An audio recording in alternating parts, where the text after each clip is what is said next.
With almost 2 tons of ballot papers on board a cargo helicopter, the United Nations is racing the weather. We're on a flight to Walikali, a remote jungle community in the east of the country. It's the wet season here, and this is the only way in. These are the last of the voting materials this district needs. Some will be given to porters who'll carry them to polling stations after 3 days walk away. We can't open these ballot papers, they're sealed until polling day, but I've got a list of candidates for National Assembly in the Walikali district. And interestingly enough, one of the main candidates, one of the favourites to win, is Ntabo Sheka, a man who earlier this year had an arrest warrant issued for crimes against humanity, including mass rape. Even in the Congo's litany of horrors, what happened here stands out. Over 3 days in July and August last year, a group of armed militia attacked a dozen villages. 387 people were raped in an orgy of violence. Al Jazeera spoke to a survivor. We don't go far away from our village to our farms because we know they will catch us there and rape us again.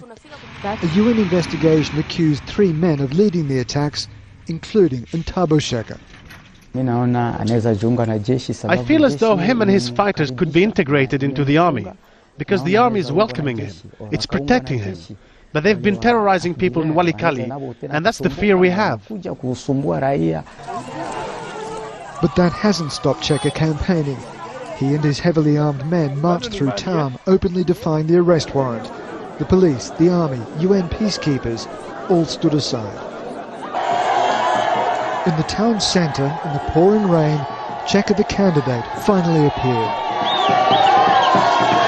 He spoke to us before the rally, denying the rape charges and saying he was only protecting his people. Then I asked if he was afraid of being arrested. No, être arrêté avec qui? Je suis pas une poule, s'il vous plaît. I'm not a chicken for to be arrested. My one. He says that he's not afraid to be arrested. No. And if you make something like that, these people will beat you. Finish.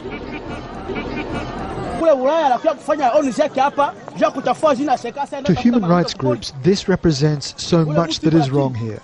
A man accused of mass rape, of being involved in blood minerals and child labour, openly campaigning for public office with the protection of the police and the army. Peter Grester, Al Jazeera in Walikali in eastern